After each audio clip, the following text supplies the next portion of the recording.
My dear students, इस channel में आप सभी का स्वागत है। Rudimental chemistry. यदि आपने ये चैनल अभी तक सब्सक्राइब नहीं किया है तो आप इसे जल्दी से सब्सक्राइब कर लें, क्योंकि हम आपके लिए इस चैनल में आपके काम की वीडियोस लाते रहेंगे। तो चलिए हम स्टार्ट करते हैं। कक्षा 9वीं विज्ञान अध्याय 7 बहुकोशिकीय संरचना भाग 2। इसका भाग 1 इस चैनल पर पहले से ही उपलब्ध है। यदि आपने भाग 1 नहीं देखा है तो आप पहले भाग 1 देख लीजिए, तभी आपको ये भाग 2 ठीक से समझ में आएगा। तो आज हम क्या क्या पढ़ने वाले हैं, इसकी रूपरेखा देख लेते हैं। सबसे पहले हम देखेंगे पादप ऊतक में स्थायी ऊतक, स्थायी ऊतक के प्रकार, जटिल ऊतक और जंतु ऊतक का वर्गीकरण।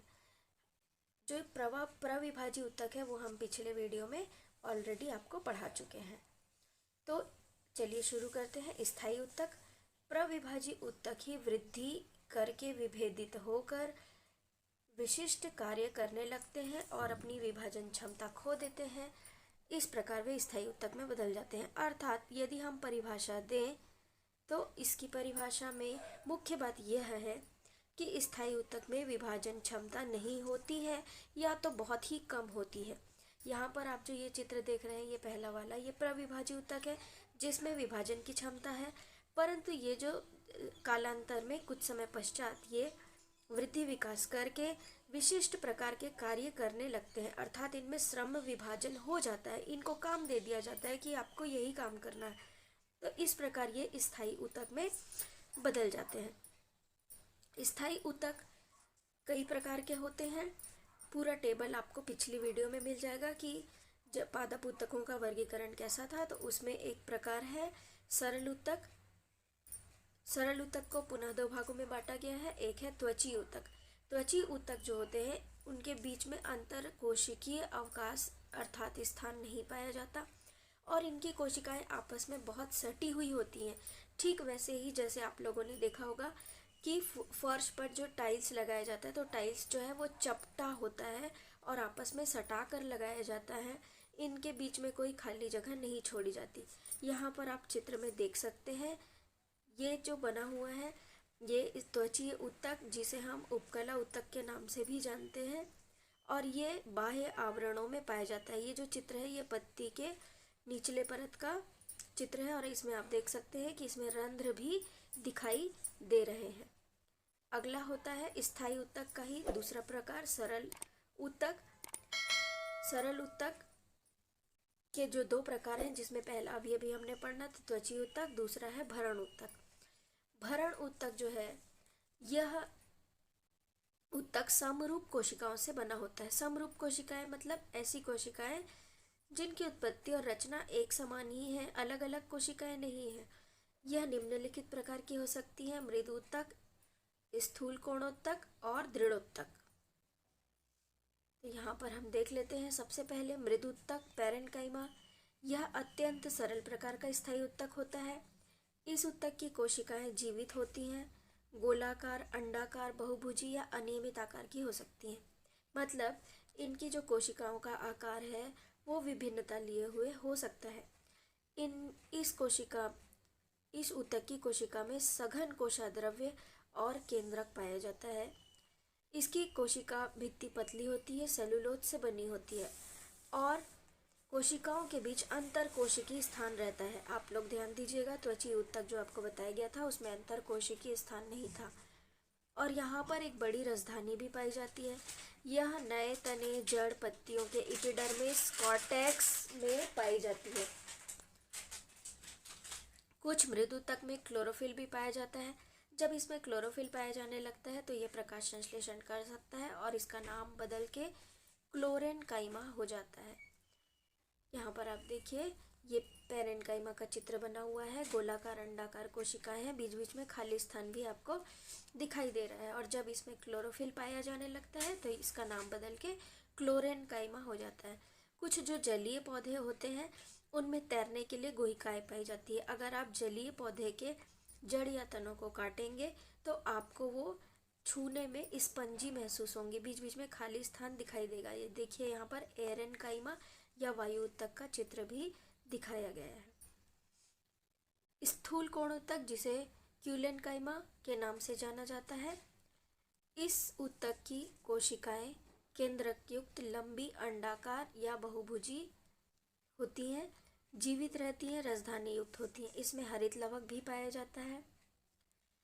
भित्ति के किनारों पर सेलुलोज होने के कारण स्थूलन होता है। यहाँ पर आप ध्यान देंगे कि यहाँ पर सेलुलोज का स्थूलन होने के कारण ये किनारों पर कोण लिए होती है, इसीलिए इसे स्थूल कोणोत्तक भी कहा जाता है। क्यूलेन काइमा, आपकी पुस्तक में इसका नाम कोलेन काइमा दिया हुआ है, CO, लेकिन बहुत जगह पर ये क्यूलेन काइमा के नाम से भी जानी जाती है। इसमें अंतरकोशिकीय स्थान बहुत कम होता है क्योंकि बीच बीच की जगहों में सेलुलोज भर जाता है। यह ऊतक पौधों के नए भागों में पाया जाता है और विशेषकर तने के एपिडर्मिस के नीचे, जो तने का यदि हम काटें तो उसके सबसे बाहरी परत के नीचे पर्णवृंत, जो पत्ती की जो डंठल होती है वहाँ पर, पुष्प की जो डंठल होती है पुष्पवृंत, वहाँ पर पुष्पावली है, बहुत सारे पुष्प के गुच्छे लगे हों तो उसके डंठल पर पाया जाता है, परंतु ये जड़ में नहीं पाया जाता। इसका कार्य होता है पौधे को यांत्रिक सहारा प्रदान करना। जब तक हरित लवक पाया जाता है तो यह भोजन का निर्माण भी करता है। यहाँ पर आप देख सकते हैं कि कोशिकाएं जो हैं वो आपस में सटी हुई हैं और इसके किनारे आपको काफ़ी मोटे दिखाई दे रहे हैं जो सेलुलोज से बने हुए हैं। अगला है दृढ़ोत्तक। दृढ़ोत्तक जिसे स्क्लेरेन काइमा कहा जाता है, ये खास प्रकार की कोशिकाएं होती हैं जो मृत होती हैं, लंबी और सक्रिय होती है, दोनों सिरों पर नुकीले होती है। इनमें जीवद्रव्य नहीं होता, इसकी भित्ति में लिग्निन का जमाव होता है। आपको यहाँ पर लिग्निन ये शब्द जरूर याद रखना चाहिए, प्रश्न आता है कि किन प्रकार की कोशिकाओं में ऊतक में लिग्निन का जमाव होता है, तो आप बता सकते हो दृढ़ोत्तक में लिग्निन का जमाव होता है। कोई भी आंतरिक स्थान खाली नहीं रहता। ये कॉर्टेक्स, पेरिसाइकिल, संवहन बंडल, इन सारी जगहों पे पाई जाती है। खासतौर पर पत्तियों के तना, फलों तथा बीजों के बीजावरण, नारियल का बाहरी जो रेशा होता है, इन सारी जगहों पर यह ऊतक प्रचुर मात्रा में पाया जाता है। यह यांत्रिक सहारा प्रदान करता है, आंतरिक भागों की रक्षा करता है। पौधों के बाह्य परतों में यह रक्षात्मक ऊतक के रूप में भी कार्य करता है। यह पौधों को की सामर्थ्य बढ़ाता है, दृढ़ता और लचीलापन प्रदान करता है। पौधे में जितने भी आपको कठोर भाग दिखाई देते हैं वहाँ पर दृढ़ोत्तक के पाए जाने की संभावना सबसे ज़्यादा होती है।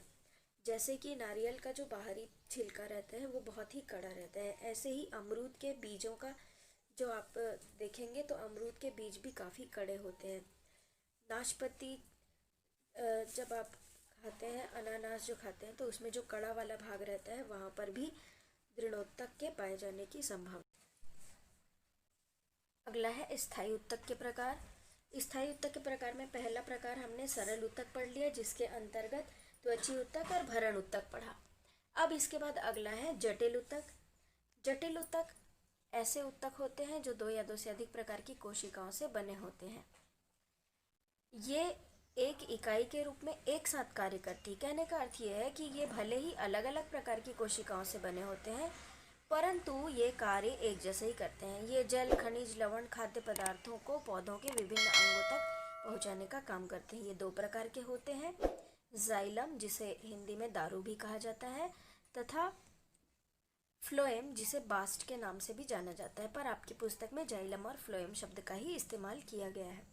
तो जाइलम और फ्लोएम दोनों आपस में मिलकर संवहन बंडल का निर्माण करते हैं और इन दोनों को एक साथ हम संवहन ऊतक भी कहते हैं।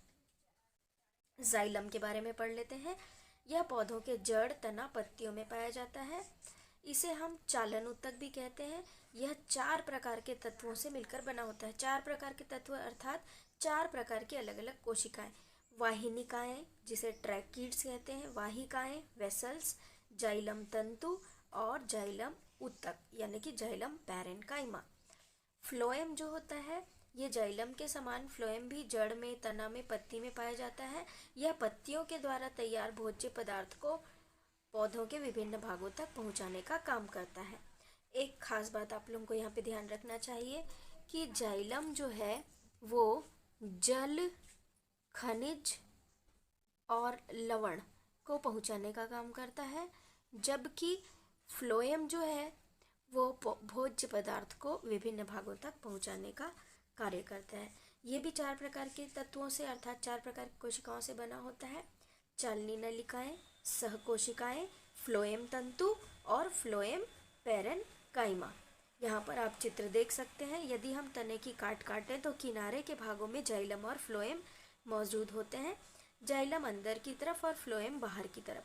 यहाँ पर चित्र में आप देख सकते हैं कि ये अंदर वाला भाग जाइलम है और ये जो बाहरी भाग है ये वाला फ्लोएम है। ठीक है, तो इस प्रकार जाइलम और फ्लोएम जो है वो दोनों ही यहाँ पर मौजूद होते हैं। अगला है जाइलम और फ्लोएम जिन प्रकार की कोशिकाओं से मिलकर बने होते हैं उनका यहाँ पे चित्र दिया गया है। ये जाइलम वाहिका है, ये ट्रैकिड्स है और ये वाला जो है वो जाइलम फाइबर है। यहाँ पर फ्लोएम में देख सकते हैं ये चालनी नलिका है, ये फ्लोएम फाइबर है। इसमें जाइलम पैरेन्काइमा और फ्लोएम पैरेन्काइमा ही बस जीवित कोशिकाएं होती हैं, बाकी सब मृत कोशिकाएं होती हैं।